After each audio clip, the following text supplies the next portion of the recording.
we'll be getting started shortly. So thank you for your patience.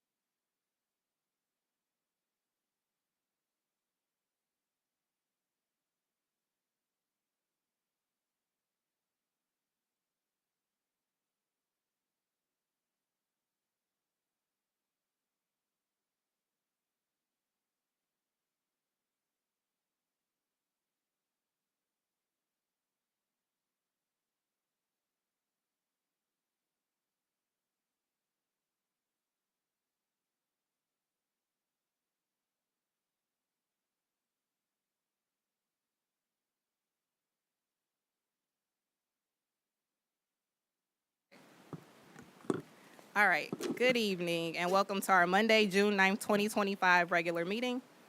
I guess I will take attendance. Trustee Kamal. Here. Trustee Kennard. Laster present. Vice President Davis. Here. We have a quorum. The time is 6:06. And can we stand for the pledge?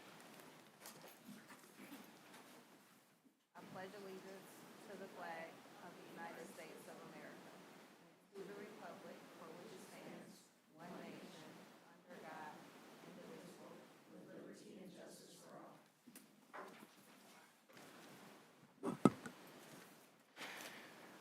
All right, we are now at the acceptance of the agenda.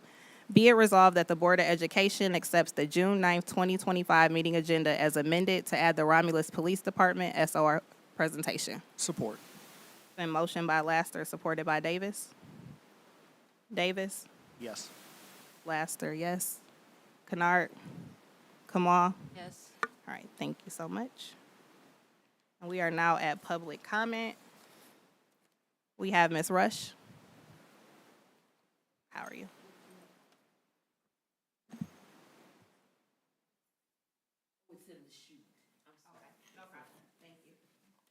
Greetings, distinguished board members. I stand before you after having spoken with several parents and grandparents of students here in our district. We're disheartened by the changes that are taking place at the middle school and the high school. So our question is, why has the principal at the middle school, why has his contract not been renewed?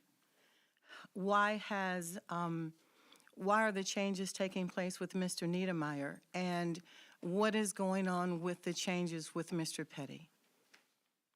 So that is the question I bring before you. Thank you, Ms. Rush. Eve, can you grab the other public? Is it anything? Oh, okay.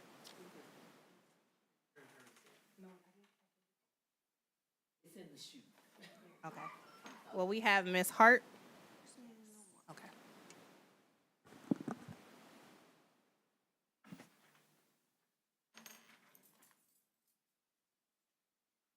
Well, I didn't know I had to do all of this, but hello. I'm very pleased to see you guys. I'm coming here as a parent. My son is at the Romulus Elementary School, and Ms. Notoa is his beautiful principal. We love her. Actually, I'm happy with everything that's happening on the elementary side of things. But I'm here to offer my services to the Romulus School District. So I'm the only minority-owned female in the state of Michigan that services Carrabba's, Bonefish, Outback, and we are doing their kitchens. We are degreasing it, we're doing hood cleaning, and I know it's nothing glamorous, but I'm here wanting to condole to the kitchens of the Romulus School District. I know that you guys have about 6, 1 online, and if you guys would be interested, I would love to provide you with my services for a fraction of the price. Since my son is here, hopefully that's going to bring an added bonus to my plate, and that's it. Thank you, Ms. Hart. All right, thanks.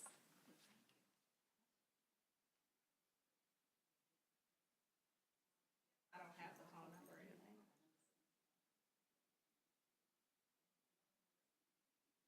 Okay, so we'll get Ms. Hart's contact information, and seeing any more public comment, we'll close that out. We are now at the first presentation, and we have a TOP data presentation from Mrs. Janelle Edwards and Mr. Scott Rorick.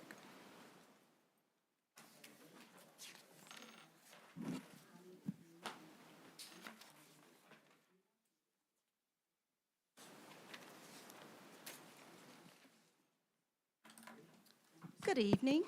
Good evening. We are here this evening with, I'm here with the TOP team to present to you this evening the NWEA MAP data for the district. This will be the ELA and math data for all of our buildings in the district. I am going to turn it over to Scott Rorick at this time to present the data.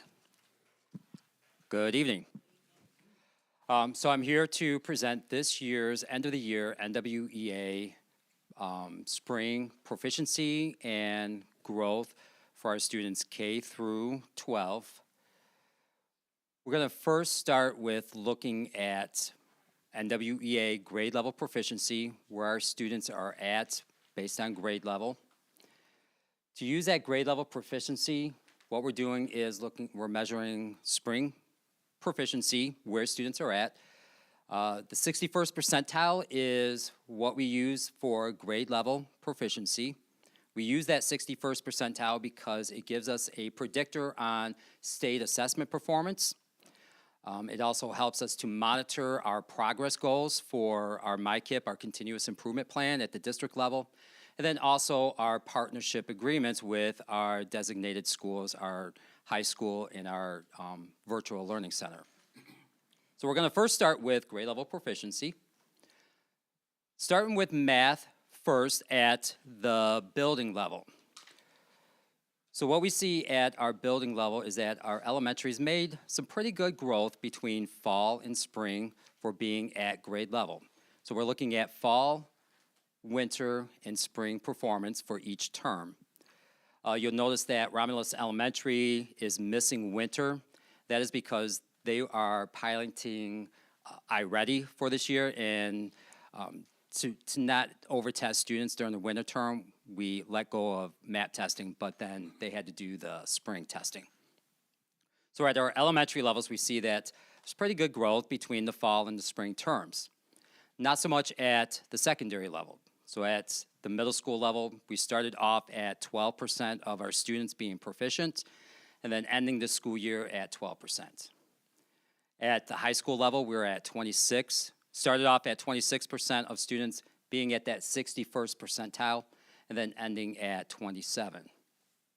So RVLC was the only school that dropped in performance, starting at the 22nd and then ending at the 19th percentile. We also need to note that with RVLC, their student enrollment shifts a lot throughout the year, so that those students that started in the fall may not have been the same students in the springtime. So overall, at the district level, we started with 24% of students being grade level proficient, being ready for grade level content, and ending at 36%. So I'm going to move into breaking this down by specific grade levels. So as you can see, consistent with the elementary building performance, our grade level K through 5 showed some pretty good growth between the start of the year to the end of the year. And then consistent with our secondary, much lower than our elementary counterpoints. So 6th grade dipped from 14 to 8 by the end of the year. Another dip with our 7th grade from 12% to 10. Our 8th graders showed some improvement between 11th grade, or 11% and 16%. Moving over to the high school, we started the year with our 9th graders at 18% of 9th graders ready for grade level content, and then ended at 18, so the same. 10th grade, slight dip. 11th grade, slight increase, and then our 12th grade has the highest increase for our high school level. So that's our math proficiency. Now we'll look at reading. So reading, the improvement not as strong as the math, but it is there for our elementary levels. Again, Romulus Elementary missing that winter because of the iReady pilot. At our middle school, we didn't see much improvement in that. I mean, in fact, we started off with 21. It stayed the same at 21 for the spring. Slight improvement at the high school with 29% of students in reading grade level content, ending at 33%. RVLC had an up and down throughout the year. Again, I referenced the student enrollment that is at RVLC. So we end this year for reading with 33% of students being grade level proficient at reading. Breaking that down by grade level, we can see that at the majority of our elementary grade levels, there were improvements from fall to spring in reading. Fifth grade was one elementary grade level that did not show improvement from the fall to the spring. Middle school, we had a decline in reading proficiency for sixth grade. Seventh grade increased up to 24% from 21. Eighth grade had a slight improvement between 17 and 18%. Some good improvement with ninth grade, considering it's at the secondary level from 19 to 24%. 10th grade had a decrease, 27 from the fall to 24 in the winter. Slight increase with our 11th graders. And again, our 12th graders showing the most increase for our high school. So that's our reading proficiency. We're going to hop on over to growth target met. So this is a different metric for our NWEA MAP. This is measuring, did students meet the projected target score that NWEA prescribes for each student? So we know that the majority of our students make some type of growth throughout the year, but there's also a specific target score that our students are to meet in order to show 1 year's worth of growth. So with that growth, we're comparing fall to spring terms, and we're using growth to help identify students who are falling behind, who need support based on MAP being our screener. So I'm going to start off with math again, math first at the building level. All of our elementaries are above that 50% line of students meeting their growth targets, being in the 70s and 80% of students meeting growth targets. We see that dip down into the secondary level with our middle school, high school, and RVLC being below the 50th percent line for growth. Overall, at the district level, we're seeing 63% of our students met their fall to winter growth target. When I break that down by grade level, grades K through 5, we see consistently at the 70s and 80% of students meeting their growth targets. That dip comes at the secondary level with our middle school and high schools. A couple of those grades you can see that are right there at the 50th percent of students meeting targets, where some of them are below that 50%.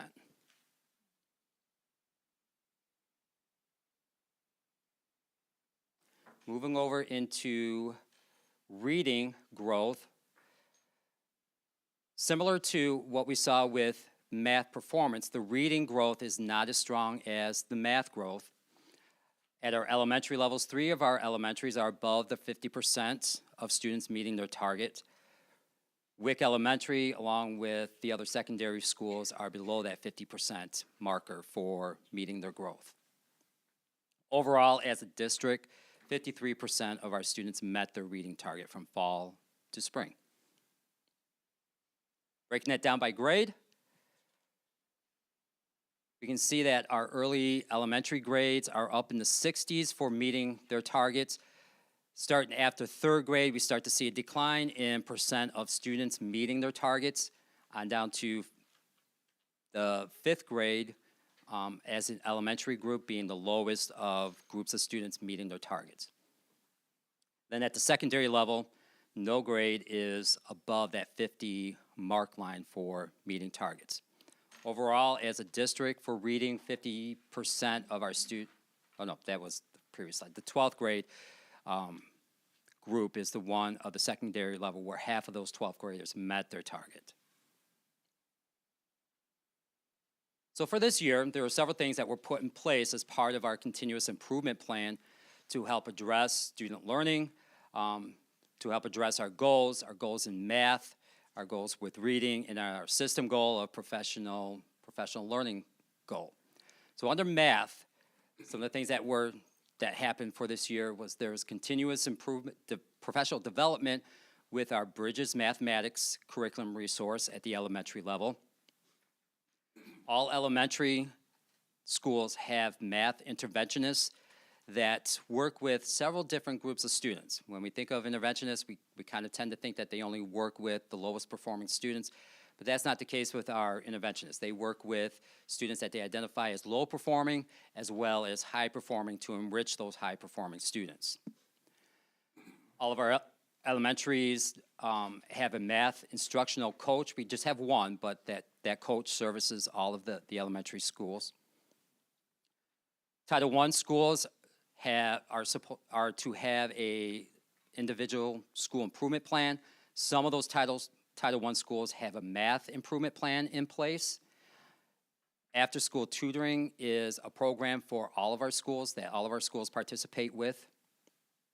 At the middle and high school, we have professional development with Big Ideas. That's our curriculum resource. So that was customized this year to meet our math teachers' needs in implementing and utilizing that curriculum resource.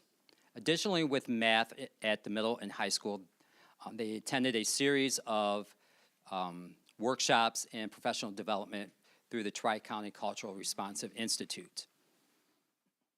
So moving over to the reading side with our goals, meeting our goals, we have continuous professional development with Collaborative Classroom that's at the elementary level. Same as with the math intervention, our elementaries have a reading interventionist that work with both struggling students as well as higher performance students to make sure that those kids are getting the enrichment that they need. We have a reading instructional coach at the elementary level. Title I buildings, again, have their unique Title I plans for some of those buildings. One building has a writing improvement plan to address the reading improvements at their building. Another building has a vocabulary improvement plan that they use to improve reading. After-school tutoring, again, is available for all of our buildings, all of our students to address reading. The high school adopted this year Study Sync as their ELA curriculum, along with adopting that new curriculum resource. Professional development was provided to those teachers. So as we look at the systems and what we're doing to improve the instruction across the district, we have our PLCs. Our high school department heads participated in a pilot training from RESA for using PLC protocols. So that was at the high school level. The expectation is that they use those protocols in their PLCs moving forward. Building levels also initiated or engaged in building PLCs at their own buildings to address student needs. On top of that, we're always doing district level PLCs with our grade level leads and our department heads. Then at our secondary level, we use a multi-tier system called Early Warning Intervention System that identifies students who are at risk and provides supports and interventions for those students. So that's to address what took place this year as a way of working within our continuous improvement plan. So as we're looking forward to next year, it's important to note that our spring term test ended May 23rd, so that's been 2 weeks. There hasn't really been a lot of time to get into that data, dig into the analysis, and figure out what things worked well and what things need to be improved on. But I will say all buildings, several different groups of leaders and people have gotten together to start looking at their data and figure out what were some of the things that need to be addressed. So moving forward, or part of our next step, root cause analysis has been an integral part at looking at this data right now and saying, where do we need to move to, what needs to be addressed? So part of that root cause analysis at the instructional level, We've got professional development PLC protocols that are going to be offered to our elementary and middle school department heads and grade level leaders. This is the same pilot RESA training that was provided to the high school department heads. That's being offered to our elementary and middle school.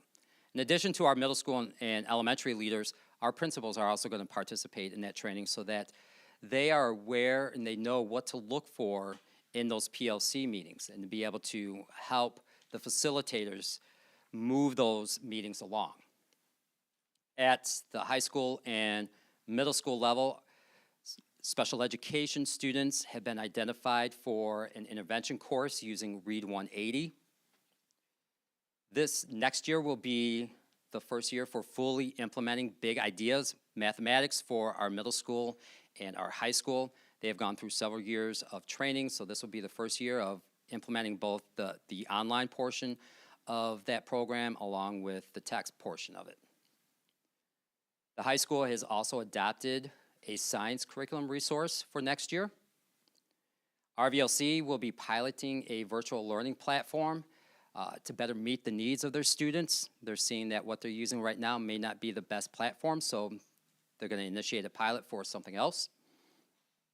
At our elementary level, for literacy, we have a Section 35M grant for elementary literacy achievement. That is in the stage of implementation right now. We've gone through several planning pieces of that to where we're now going to move that on into implementation. We're customizing professional development for our collaborative classroom at their elementary level, so that's ongoing. And then we're launching the Young Fives program next year. So on our systems side, again, we did a root cause analysis to figure out where do we need to make improvements in our systems. And part of that root cause analysis, what we identified is that our Title I buildings need to move on and identify a second goal to put into their improvement plan. Our partnership schools are going to adjust their plans to meet the goals of those partnership targets. In addition to that, restructuring of building leadership teams, including relocating principals, have been part of that root cause analysis. The district is reinstituting its continuous improvement team, its MyKIP team. That has not met this past year. There have been some changes in leadership, changes in platforms and systems. So this year, the reinstitute of a MyKIP team will be in place to monitor the plans, monitor the fidelity of the programs that we're putting in place. Along with that, the district this year is forming a multi-tier system support committee so that it can address attendance, behavior, course performance, the support that we're offering for those students. And then lastly, TLP is going under a restructuring to assist curriculum monitoring, accountability, and the evaluation of our systems and all of our programs. So that's where we're at with our NWA data and what we have in place, what we put in place for this year to address that, and then what we're looking forward to next year to continue on with our improvements. So I'm going to turn it back over to Ms. Janelle Edwards. Thank Come on, you. Deb. Yes. Oh, I don't. Thank you. So I want to lift a couple things that Mr. Work went over. Like we said, testing just ended a couple weeks ago, and we are still in the process of putting in some supports for our buildings.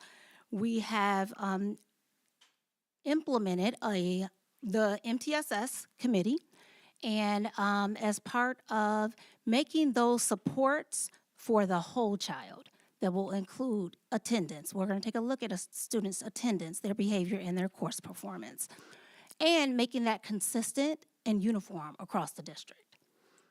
We will also, as stated, there's been a change in location for leadership, as well as TLP will be restructuring. We're proposing to restructure our team to be able to partner with the principals and do walkthroughs with them and assist with evaluations so that we can make sure there's clarity on what those look-fors are in the classroom and make sure that all of the supports, professional development, and curriculum materials that have been put in place are being implemented in the classroom, and holding everyone accountable for everything that is in place.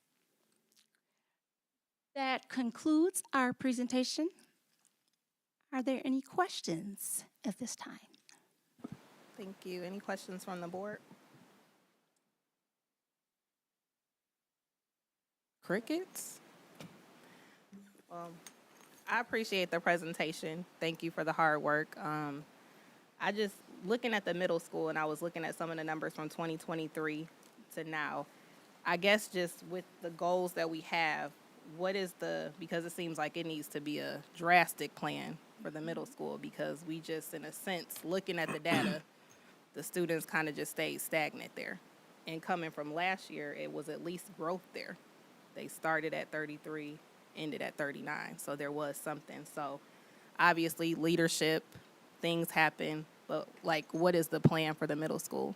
So, in full transparency, we put a lot of support in the high school, and because of the partnership and CSI, and so our goal is definitely to give more of a focus on the middle school this year, one being for math.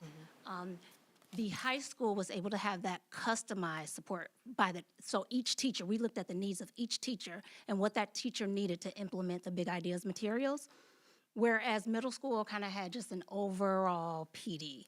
So we're gonna bring that customized support down to the middle school, where we can work with each teacher's individual needs to implement that curriculum, as well as ELA at the middle school. So it is time for an evaluation of the curriculum materials at the middle school. So we are in the process of developing an evaluation process of the curriculum materials at the middle school.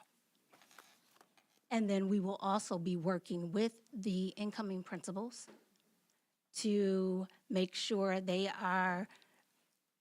know everything that's going on, all supports that need to be put in place, and then get their ideas as well, collaborate with them. How does this data, I know it's NWEA, but mirror what's happening in the classroom? So, so when you say that, do you mean as far as instruction goes? Instruction, the grades, do we see like growth, proficiency, and do we see a drop? Is it kind of matching the testing, or? So I think it's kind of all over. In some, you see some of the grades are high and they do not match what the results of the tests are. And then you see some that do. So, and that's really a focus, is to just get us all on the same page. Yeah. So not to be the, just with accountability, because it's a big word. Absolutely. So, because they look at the board too, like, well, what are we doing? So I guess, I will save that for the subcommittee meeting, my questions with that. But just like accountability, because it have to be something. But I do know you guys are working hard. It's been a lot of changes. There's been things going on. So it's just collaboratively. And that's accountability on the board too, whatever we can do to support and continue to support, because we got to, as Treasurer McCarthy says, the middle school is the crown jewel. So we just need to get them the data and the academics there, because with everything coming, people are looking at what are your academics. And so we just have to make sure all things align. Any questions? I believe Oh. trustee Kennard. If not, I'm going. I want to go? Okay, let's start with accountability. Everybody likes to use that word until you do it. And once you do it, then everybody wants to complain about it. No matter what it is, it just is. So in my role, I can always speak about my role. I have and will continue to discuss accountability. I will continue to make moves that are unpopular. Okay, I don't just make them. I make them with some ideas behind it and some data behind it to determine what I need to do. So that's just me. I'm going to be bold, and I will continue to be bold. Okay, people are going to complain. When you're in a leadership position, they complain. If you don't expect it, then you're not doing your job. So people have the right to complain. I have no problem with that. But when you see scores or you see climate culture, morale, all of that stuff, sometimes it makes you have to do something that may not be popular. And let's not all in this room, I don't want anybody assuming anything, because I can speak clearly about what I'm talking about. But just in terms of a leader, I think you have to be bold. So if you were to ask me, what are the things that you want to do or have done or going to do? Oh, it's not only restructure the TLP, there's some restructuring of the cabinet that I think needs to be done. And secondary programming, you see the secondary program, I don't feel good about that, okay? What you see is the same thing I see, okay? But what are we gonna do? We're gonna sit back and continue to do the same stuff? Is that what you do? Is that what people just do? It's okay, okay? But then we stand up and talk about accountability. Again, what does accountability mean? It means that you have to do something and you have to address them. If you were to ask me, well, what have you done? Well, I was in the middle school and the high school, more than elementary. So today, when students called me, I don't know what the guy's name was at Wick Elementary School. Is Miss Calloway here? What was the gentleman that does your program? That's what they called me. Yeah, no, Mr. Malcolm. Called me Mr. Malcolm. I'm like, how they not know what? And it's because I haven't spent a great deal of time in elementary this year. It's secondary because we see the scores. I'm not indicting. I'm just talking about something has to be done. When you look at the culture and climate, something's not right. And it makes me ask other questions. That's what my job is, to ask questions.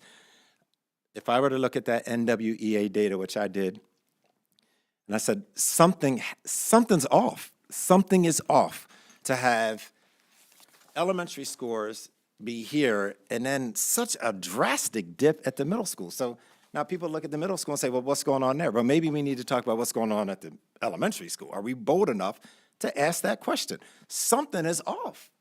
Something is off.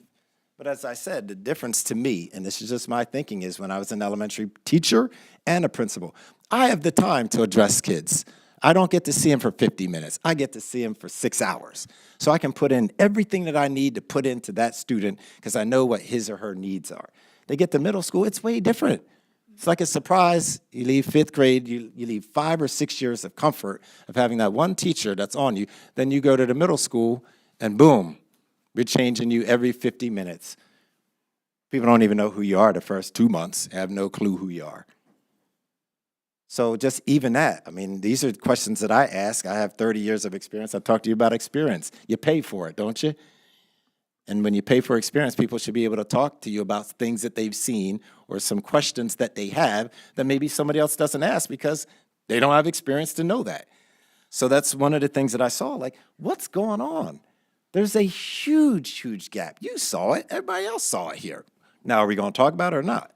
And where do we do that? So we have to have these type of conversations.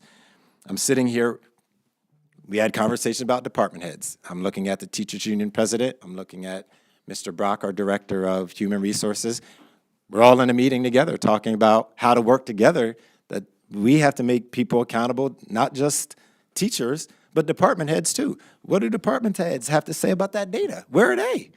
We call the principals, but we don't call the department heads. They ought to be here as well. Everybody should be accountable for that data. We leave it on the principals. Let's move them. Well, we gonna move department heads? We need to have that conversation. Everybody should be on the table, self-included, I guess. But I'm gonna at least ask the questions and at least know that when we get there, we are talking about department heads, like, what do they have to say about that? And collaborating the best we can with the union, but it's collaboration, but I know what I can also do. I don't wanna just come at people. You wanna work collectively on a problem. So I can say that we are at least trying to do those things. IEP reviews. I'm embarrassed at an IEP that I saw last week. I just couldn't believe it. I just could not believe it. And I'll just give you just a little snippet on what it said. Student will get 1 to 4 days of social work. Now, this is a student that has a huge problem. Now, let me finish the rest. For the year. 1 to 4, are you kidding me? Are you kidding me? 1 to 4 days per year? That's not right. That's just, and that student is accountable for those scores. Then the teacher looks like what's going, or the teacher knows it, and the principal knows it, and we all know it, and nobody want to talk about it. If you really want to do something, you have to be courageous to have the conversation, have the support behind you to do what is important and necessary to do. Otherwise, you're going to get the same stuff. That was devastating to me because I actually had that student. I was watching that student, and the student walked out, went home. While I was there at lunch with the student, walked home. Dad told him to go home. So we called the dad. Then I'm like, well, let me, before I jump on this kid, because I'm going to jump on him, I'm going to tell you that. Then I look, and I'm like, ooh, it's a special ed student. That doesn't mean I lower my expectations, not at all. But then I look and see the student has failed every doggone class, the whole year. Whole year. So if we want to have conversations, are we going to be bold and have real conversations? And it's not just here, it's just overall, and I'm just tired, for a lack of a better term. That's part of that experience. You just get tired. I'm tired. What's that kid going to do in his life? He hasn't passed a class all year. We're going to send him to the 9th grade and then throw it on the 9th grade teachers and 10th grade, 11th grade, 12th grade, and say your scores are bad. So we have to talk about accountability. It's big. Another thing, this is very unpopular. Strongest teachers need to be matched with the most struggling kids. We don't do that. In this field of education, we don't do that. I don't care if you talk about Romulus or when I was in Baltimore City teaching or Pittsgrove Township where I was, Pennsauken. I can keep going on and on and on. Strongest teachers, they don't get, I'm not saying they always get the cream of the crop, but you don't feel so great when you get loaded down with the class where they're all struggling. And I did. I was in a school district where they actually talked about, let's start rewarding our strongest teachers because you give them the toughest classes. Start financially rewarding them and say thank you. But instead, we don't do that. People stay like, hey, I like, my scores are good. I like getting these group of kids. I don't really like working down with those. And admittedly, I said I struggled with special ed students for 4 years. I used to think that they were lazy. Until the 5th year, it all sank. It made sense. Like, oh no, I have to do more. It's not that. There's a disability. So maybe my teaching practices have to change because there's a disability. But are we talking about that? Now, this isn't an indictment, but maybe it should be. Maybe it should be an indictment for all of us sitting here, all of us that work, all of us that get a paycheck this Friday. It should be, because that's not great. Moving on. Ensuring practices are being taught in classrooms. Really hard for a principal to do that. It's so hard to do that every single day, particularly if you have more at the high school. It's even more difficult to do, to ensure practices are being taught in class, things that we talk about when they go to the TLP and they have all these trainings from you. How do we know that they're even doing the things? We don't. But part of the restructure is, oh, it's going to change now. Because people have to know that when you come in the classroom, that you have the authority to say, I want to see what you're doing. And then you have the authority to be able to mark them on whether that, it's not a gotcha, it's about accountability. Okay, people in the TLP should be able to go and do an evaluation on something that was taught that we spend all year doing. We need to do that. Do we? I don't know. Monitor planning, that's always a tough one. No matter what school district you're in, unless you're in the South. It's way different if you're in the South. But monitoring planning, walking in and say, let me see your lesson plan. Let me see, make sure that you've done them. That's not a blame, but sometimes it is a blame, okay? No matter how much your experience, if you wing it, you're winging it. There's a difference between winging it and coming in prepared. That's not an indictment. That is something that we need to make sure is going on. The people are monitored, that we're monitoring the plans. Because if they misalign, maybe it looks like that. Evaluating teacher effectiveness, very difficult to do.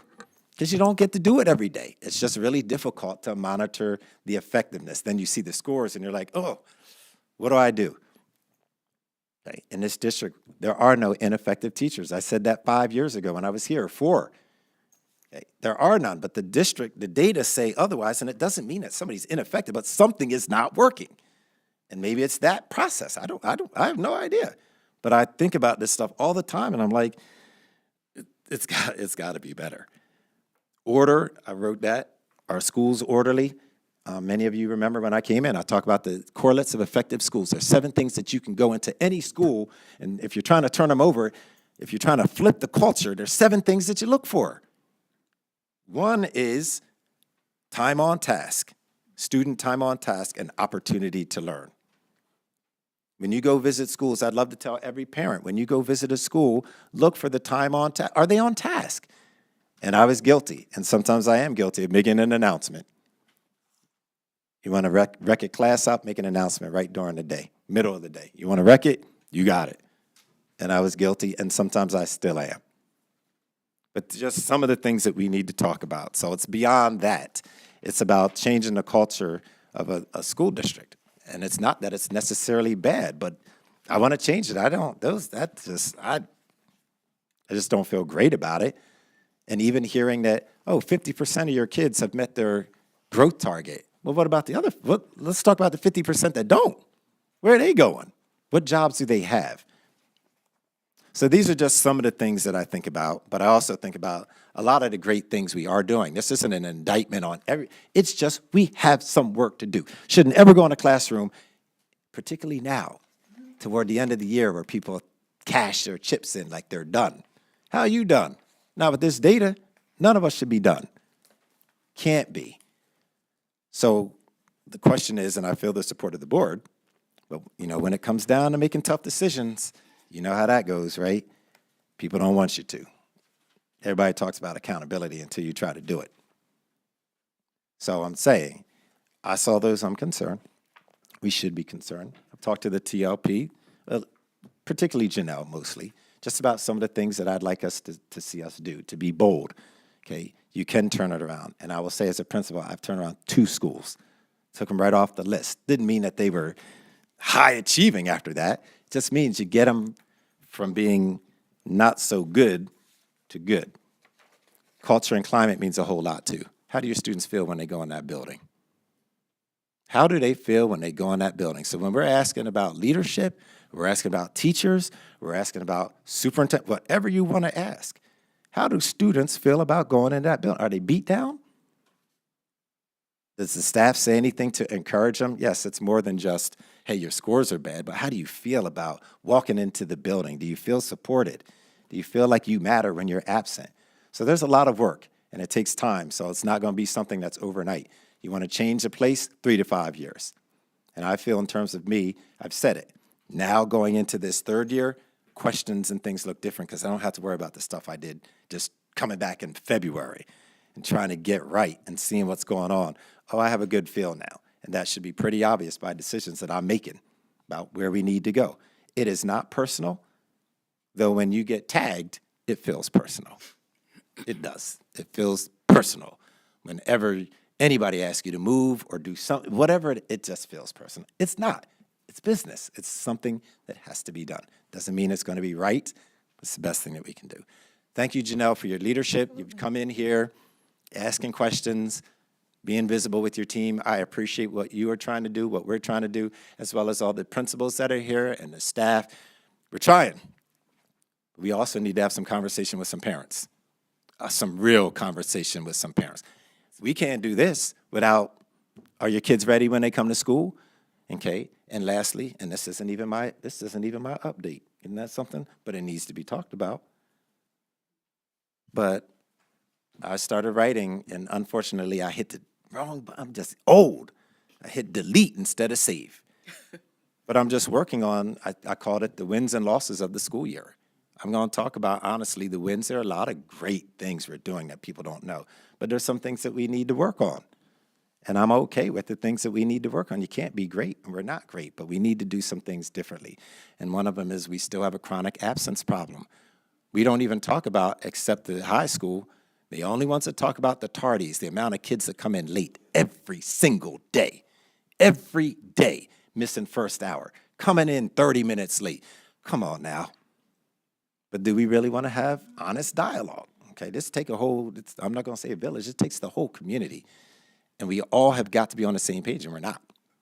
We're not. Are your kids ready when they come into school? Are they ready?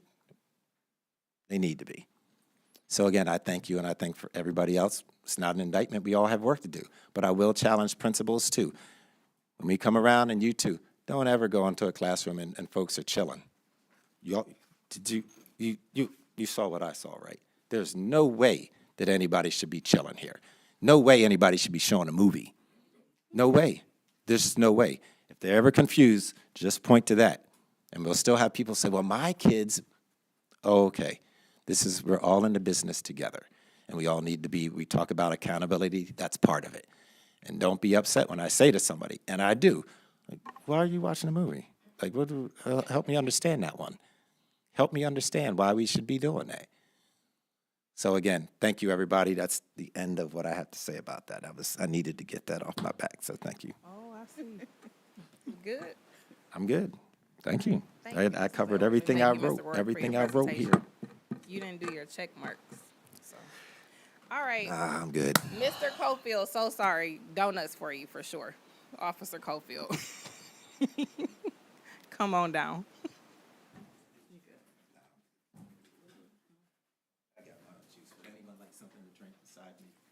Water. Oh, I'm sorry. Let me properly introduce you. I would like to welcome the great Officer Rodney Cofield. Sorry, Jason. He great too. With the Romulus Police Department SRO update. All right, so first I'm gonna let Chief Finest have a couple words, and then I'll be right back up. I'll keep it brief. I thank you for sneaking us in. I see you got a really busy agenda today, and I will say I appreciate the passion and just listening to some of the challenges. There's certainly some parallels with law enforcement, where you're constantly in the battle between does hardline work or is a more holistic approach work? And you have competing groups always trying to get those, and then you end up with both of them unhappy with you. So I just wanted to talk a little bit about the SRO program because it is coming up for a renewal.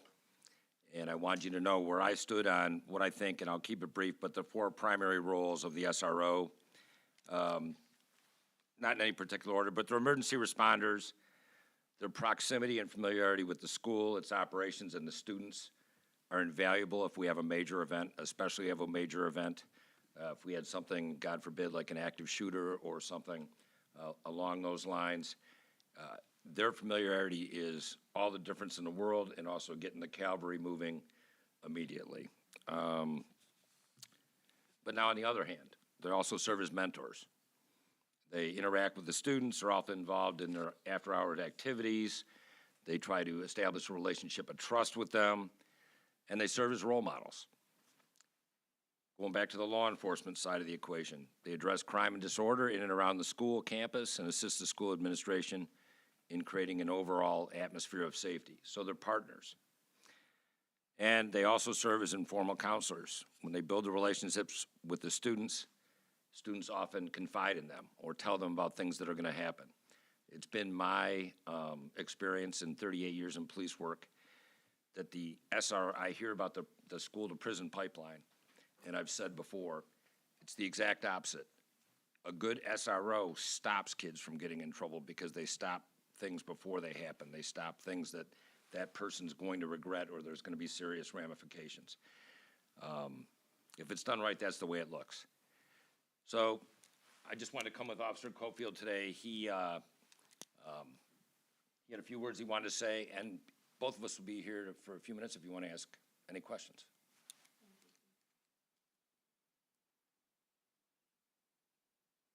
All right, I'm gonna keep it short and sweet. By that I mean about 3 pages of data. All right, so as a school resource officer serving our elementary, middle, and high schools, actually early childhood center as well. I think there's about 7 schools technically in our district, and we also do have the Charter Academy, which time to time I am available and go over there to help out with certain things. Just want to share a little about what I do and why I'm here, but not just in uniform, but as part of your school community. So my role goes far beyond law enforcement. I'm here to build relationships, ensure safety, and support both students and staff every single day. I work closely with principals, teachers, families, and community partners to create a safe, respectful, and responsive environment where students can learn and grow. Just day-to-day things that I do, supporting student behavior, as Chief was saying earlier. I help with student situations way before they get out of hand. I'm trained in de-escalation, and I step in to calm things down when emotions run high. My goal is to be a positive influence and to help students see better choices in the moment rather than things have already gone wrong. Also work with families. Sometimes we have tough conversations with parents and things get emotional. I'm the one that's there to keep those meetings respectful and focus on solutions. Time after time, teachers call, principals call me for parent meetings, you know, just as soon as this morning I had one last minute. I also do wellness checks on students' homes. If the kids aren't in district, as you all know, we do have a lot of Inkster kids that do come here. I'm able to contact their department and send them those officers out there when I can't get there. I'm present at school events. You know, this is from certain assemblies that we have, graduations, games. You know, I'm always there. I'm very visible. I'm extremely approachable. The uniform that I do wear is more of a soft approach, so that way everybody's not just seeing that cop uniform and they're scared and they don't want to talk to me. You know, I'm often interacting with people, community members, students, you know, whether it's just a quick hi, high five, fist bump, anything like that, secret handshakes at the high school. I'm supporting staff and administration, so principals and staff that count on me in high stress or unpredictable situations, whether it's handling an urgent safety concern or help mediate a conflict. I'm proud to be someone they can depend on when things get rough. And just a couple reasons why my role matters. My presence is about prevention, not just response. My goal is to keep kids out of the system. When students know there's someone they can talk to who respects them, it changes the way they see safety and authority. I take that extremely seriously. I want every student to feel safe, seen, supported in their school, and I'm just here just to enforce rules. I'm here to be part of the solution, part of the vision, helping raise strong, respectful, and resilient young people. Right. And then just go on just about a couple other duties that I do. I know nobody really knows what my true job is here. Other duties, I handle truancy. I'm the one that actually writes the citations at the end. I think we're up to 95 plus citations for this year.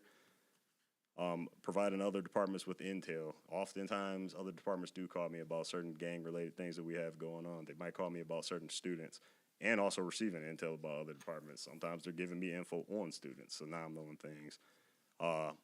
Also helped to create a Wayne County SRO spreadsheet, which I personally have that one. Our chief and our captains will have it very shortly, but basically what it is a list of all SROs. That way, if we do have an issue at another school, one thing you guys all know, we have a lot of students that are in Romulus, but they don't attend Romulus. They attend Summit, Belleville, other schools. That way, if I need to get a hold of them and find out what's going on, easy spreadsheet, I can look, find the name of that SRO, shoot them a text, and I'm hearing back from them within 5 to 10 minutes. Providing schools, students with resources. There's plenty of resources I'm able to give out, whether that's GrowthWorks, you know, information about the court program, or just simple questions that they have on a basic day. Helping bridge that gap between law enforcement and schools. I'm pretty sure every kid at the high school will tell you they're really comfortable talking to me.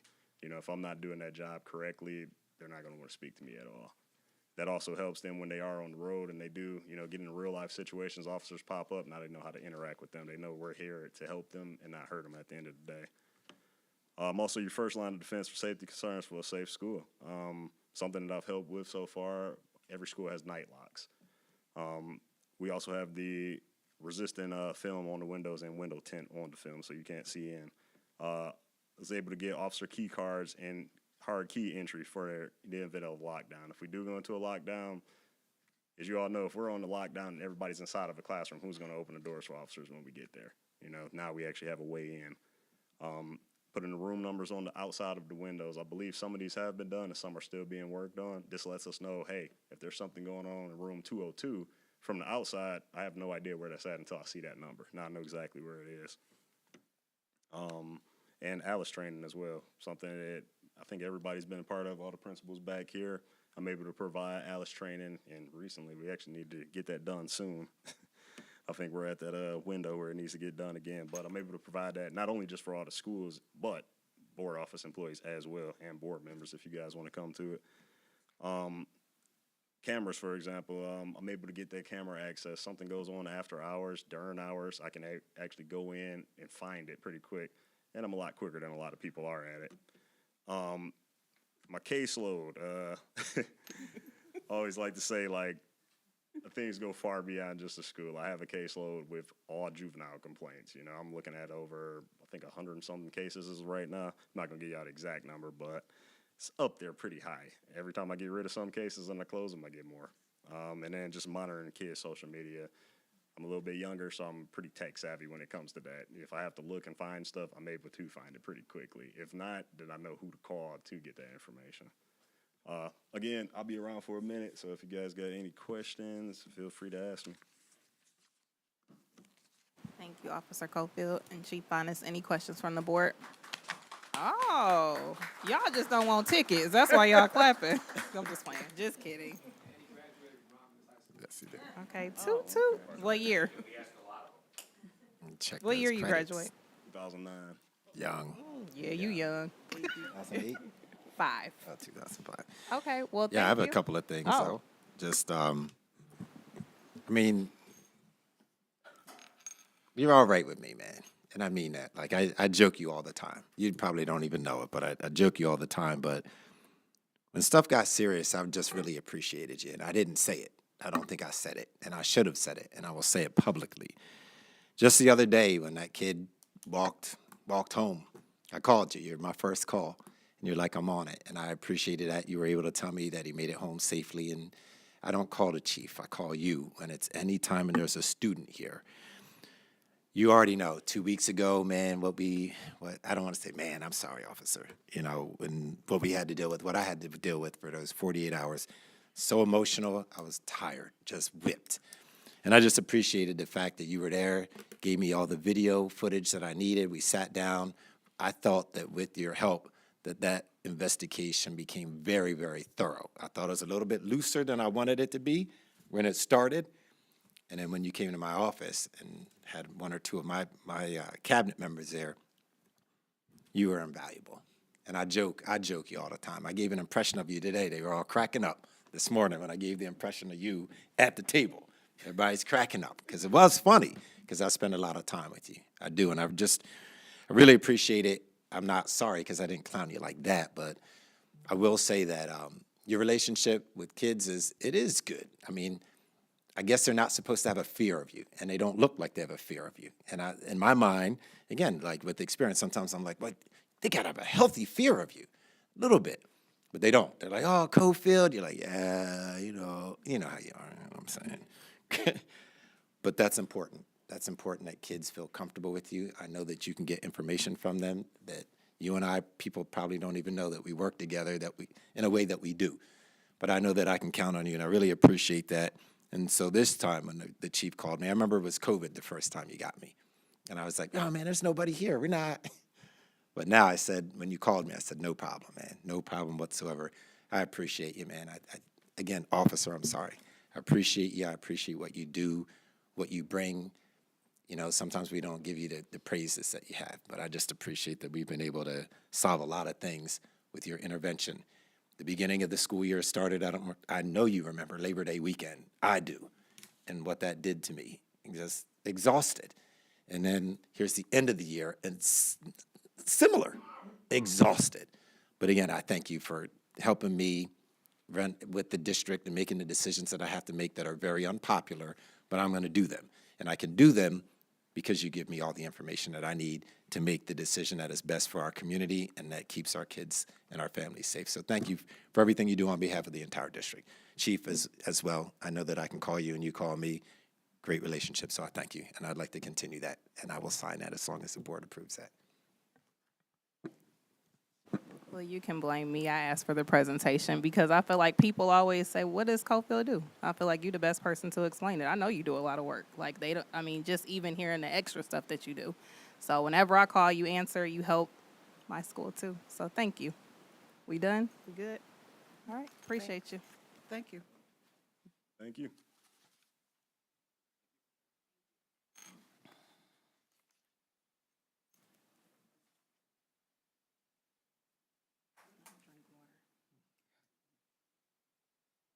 Oh, okay. The next item on the agenda, Board and Public, the consent agenda.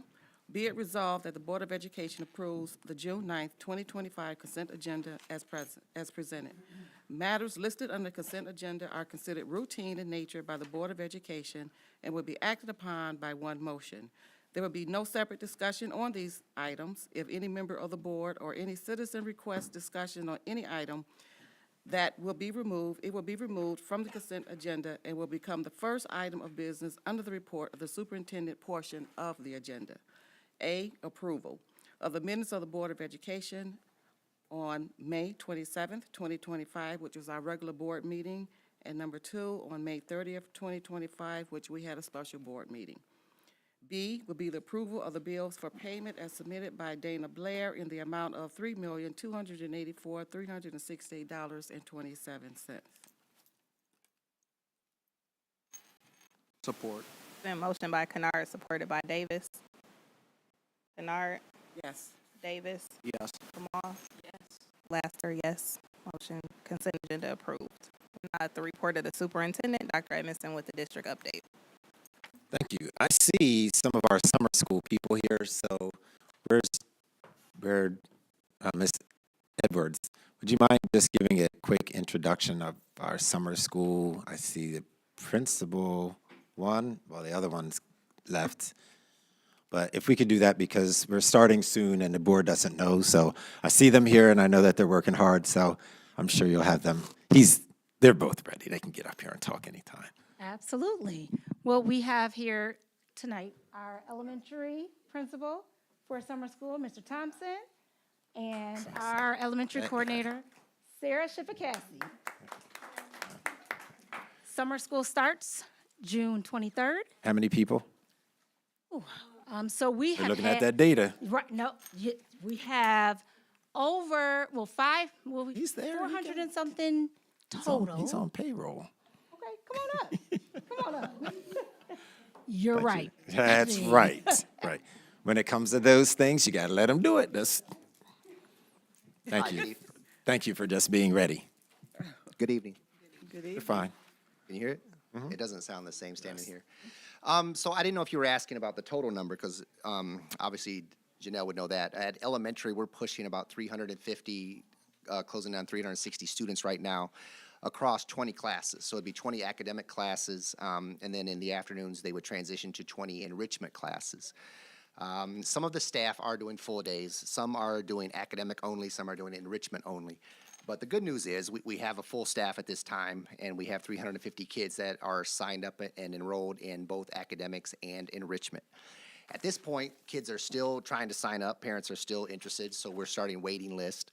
Some grades are heavier than others. What we notice is we're a little lighter at kindergarten and fifth, and you're really, really super heavy in the middle grades, the first through the fourth. So some grades like first and second would have 4 classes each. Some grades have 3 classes. Some grades have 2 with additional programming to support that. Like fourth and fifth grade would be an example.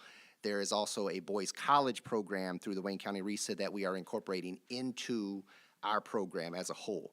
So we have summer enrichment, summer discovery, as well as boys college, as well as Bright Futures. So there's some other things that are going on that we're partnering with along the way. But it would include academics, field trips, enrichment opportunities, and then anything else we can add on along the way. Lots of incentives this year for attendance. The goal was to keep kids as an entire program to make sure we have 70% or higher on any given day. So that's something that's very important for the grant and the partners that we have signed up with United Way, Lavinia, Balmer Group.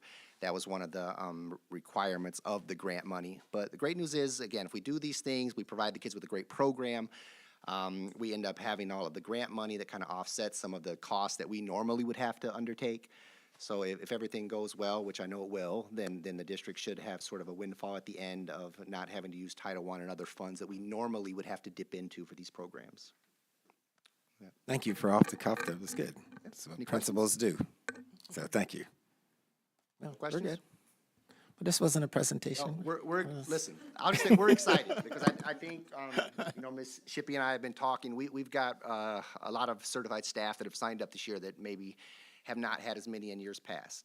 We've had some wonderful, wonderful people, but that was a nice little change we noticed this year is that we have a lot more certified staff signing up than we've had in years past. And that's great. It's great for our kids, great for the program, so.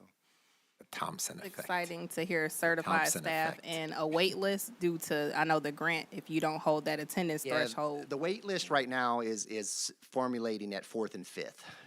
All the other grades, we've been able to make sure there's space. We still have a few spots left at kindergarten. We're trying to see what we can do there. But we're a wait list at fourth and fifth just because of the way the grades and the teachers and everything was shaking out. That's where we ballooned at the last minute. We had a lot of fourth and fifth graders sign up over the last probably 3 weeks. Yeah. Thank you. Thank you. Appreciate it. Little caveat there to the board, just as an FYI, that at the middle school, we have about 6 students that we're retaining that I know that have failed almost everything. If they don't have an IEP, they're staying. We have some students that we will place into the next grade if they go to summer school, if they don't miss one day, if they get satisfactory. If they don't, they're staying.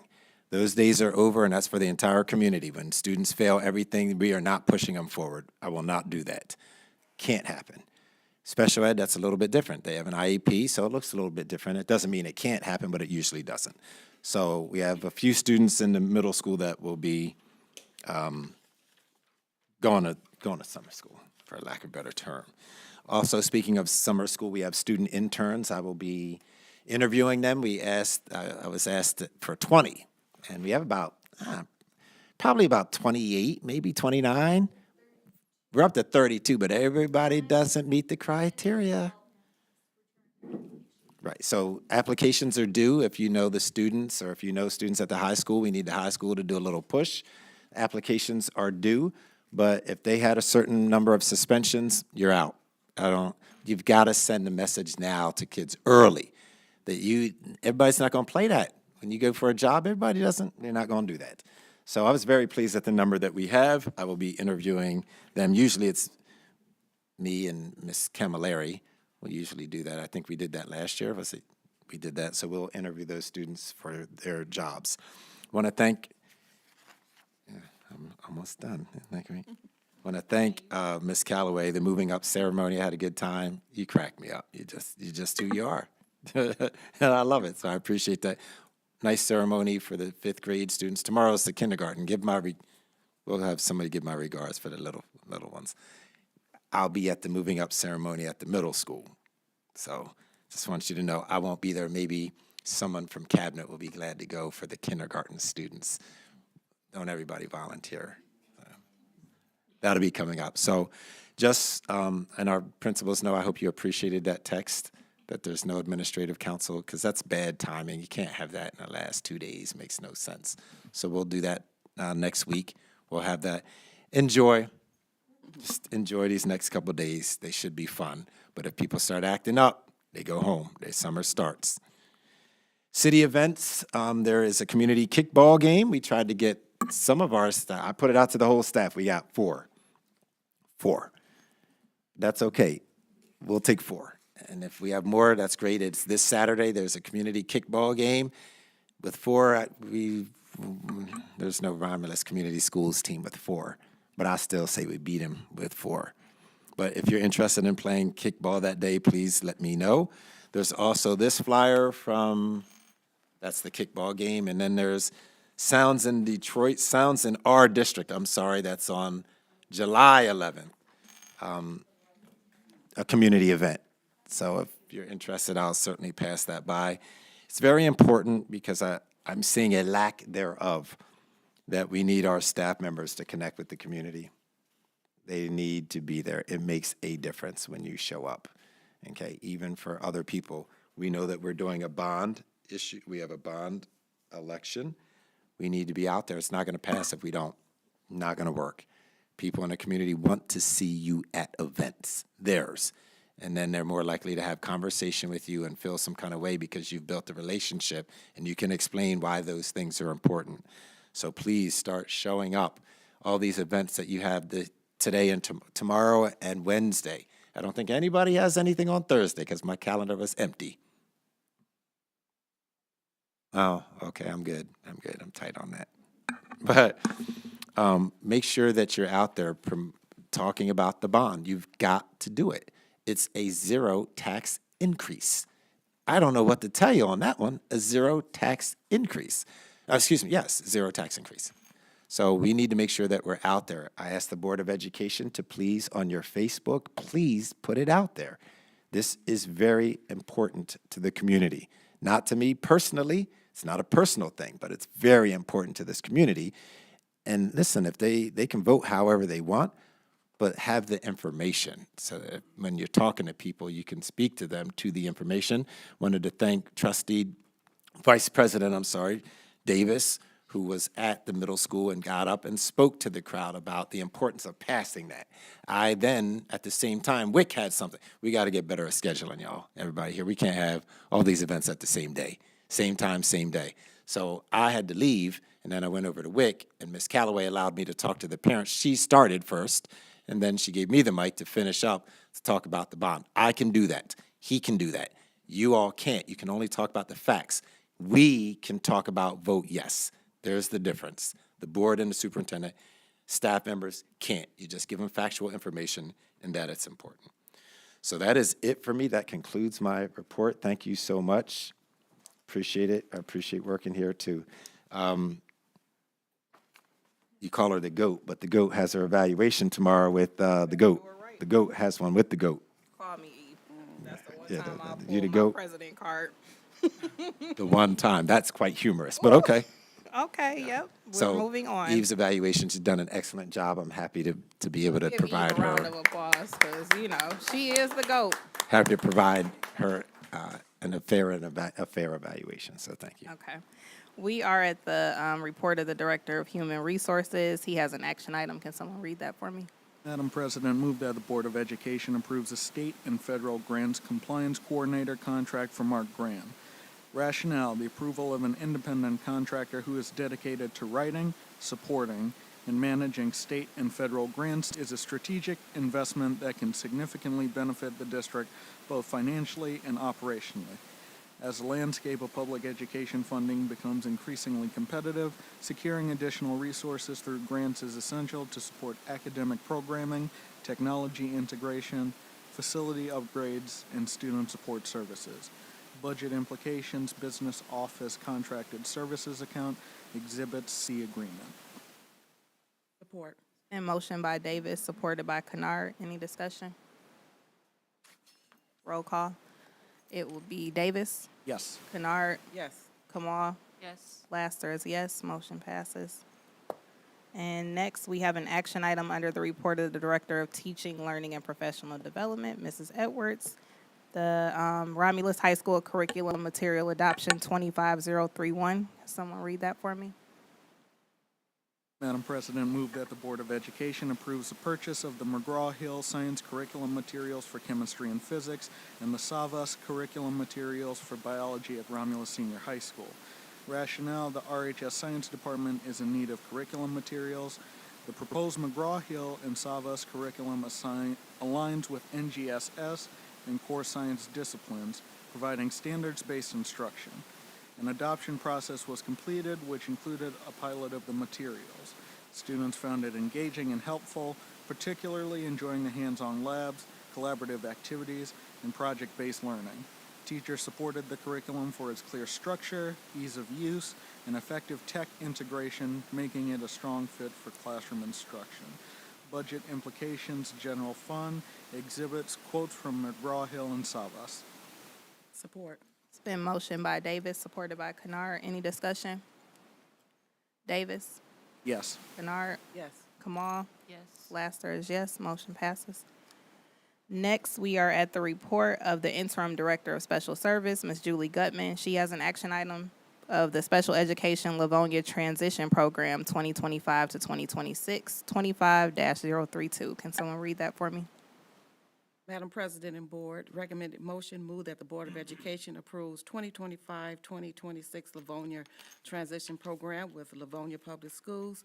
The rationale is Livonia Public Schools request authorization from the Romulus Board of Education. Our budget implications is special services under Code 11-122-8220-037-110-0000. And in our board packet, we have the cooperative agreement. Support. Been motion by Kennard, supported by Davis. Any discussion? Kennard, Yes. Davis, Yes. Kamal, Yes. Laster is yes, motion passes. And I also saw that Ms. Blair has an action item. Do we? No? Okay. It's in there, but no.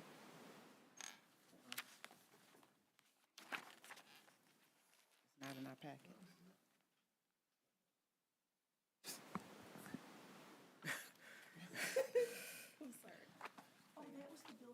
Okay, So we did that. I want to make sure I ain't miss nobody. Sorry, Ms. Blair, you good. The bills is paid. Hold on, the bills are paid today. Okay, gotta let the people know. Whew. All right, well, we are at the report of board subcommittees. Any reports? Yes, Madam President, the sinking fund did meet briefly today, and if Jason is he gone? Okay, all right, so on the agenda was very brief. He's going to come back to the board, talking about some of the projects that's going to be going on this summer. Also with some things that they're going to be coming to the board for in terms of the surplus that we have and utilizing all of that money for this year.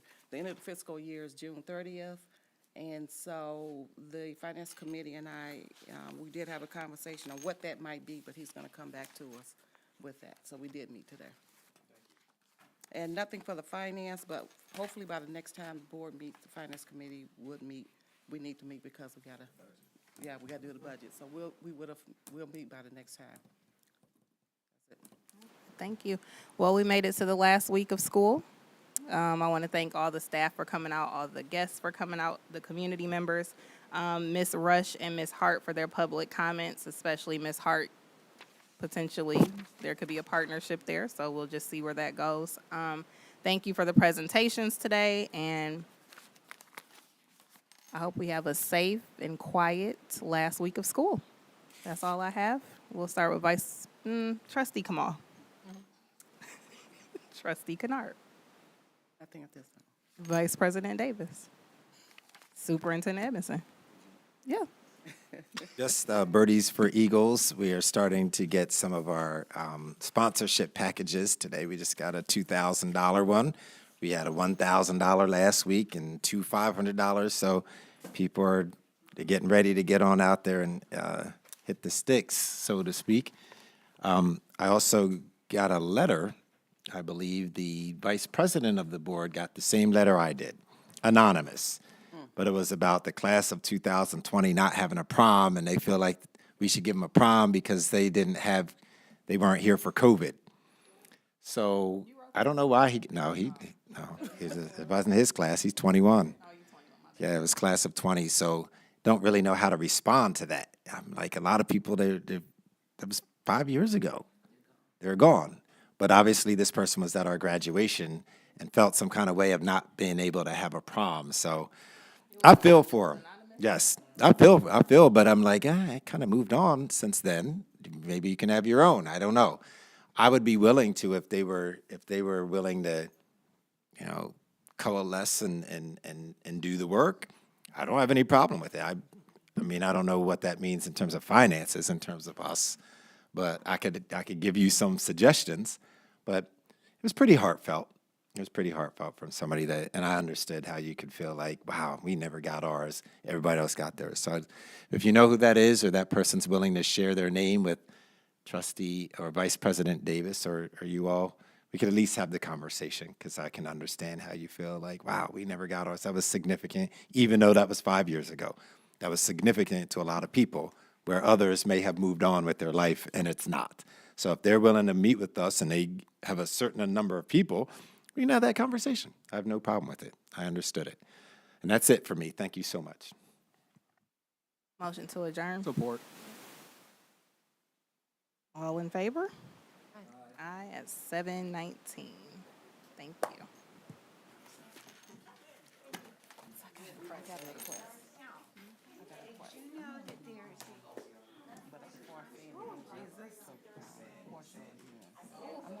Not my leg, baby. Let me come give you a hug, because I haven't seen you. Because I got other obligations, I won't be able to, meet, maybe once in a while or something like that. Would you be willing to? I appreciate it. Sit on that committee? Sure.